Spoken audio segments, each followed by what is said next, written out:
They told them to colour inside the lines. They told them to follow the same rules, to walk the same path, to repeat what had already been done. They told them imagination was childish, that originality was unnecessary, that dreams were distractions. But they couldn't stop seeing the world differently. Shapes, sounds, and ideas blended in ways others didn't notice. Visions that lived only in their mind begged to be brought to life. They told them not to listen, but they couldn't ignore it, because that restless spark inside wasn't noise, it was truth, and that truth had a name. It was called creativity.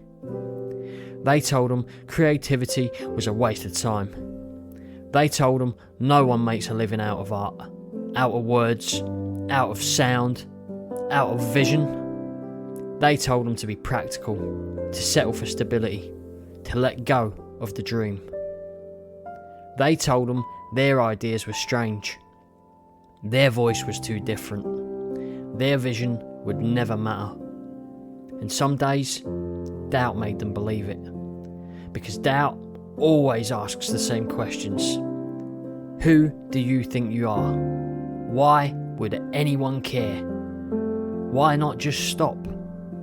But creativity doesn't silence doubt by shouting. It silences doubt by creating anyway. By putting brush to canvas, pen to page, sound to silence. By proving, one act at a time, that the voice inside matters more than the noise outside. They told them creativity was easy, but they learned it was anything but. The struggle was real, the blank page stared back, the music wouldn't flow, the vision in their mind never looked quite right in their hands. They told them to quit when it got hard, to leave the work unfinished, to bury the ideas and move on. But creativity isn't clean. It's messy, it's chaotic, and it's frustrating. And yet, in the middle of that struggle, something beautiful began to emerge. Every failure sparked a new attempt. Every mistake revealed a new angle. Every dead end became the birthplace of a new beginning. Creativity didn't thrive in perfection. It thrived in persistence. They told them creativity doesn't matter, but slowly it began to rise. What was once invisible became visible. What was once ignored began to resonate. What was once dismissed as strange became recognised as unique. They discovered that creativity was not about being understood by everyone. It was about reaching someone, touching one life, shaping one thought. And with every work they created, they rose higher. Not because the world suddenly applauded, but because the act of creating itself lifted them. It gave meaning to the struggle. It gave strength to the silence. It gave purpose to the pain. They told them no one would notice, but people noticed. They told them no one would care, but lives were changed. They told them creativity was weakness, but standing tall, they discovered it was power.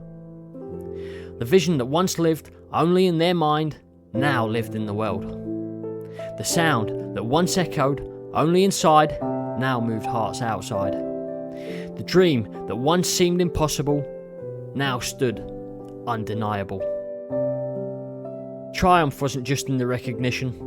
The triumph was in the courage to create in the first place, to trust the spark, to follow the vision, to keep building when no one believed. They told them to silence their creativity, to put down the brush, the pen, the instrument, the dream. They told them the world didn't need it, but they discovered the truth. The world needs creativity more than anything, because creativity is how the future is written. Creativity is how change begins. Creativity is how meaning is made. So now, the question is yours. What have you been told? That your ideas don't matter? That your vision is too strange? That your dream is too far? Maybe they're wrong. Maybe your creativity is the very thing this world has been waiting for. So don't silence it, don't bury it, don't quit on it. Because they told them creativity was weakness, but they discovered the truth. Creativity is power, and it lives inside you.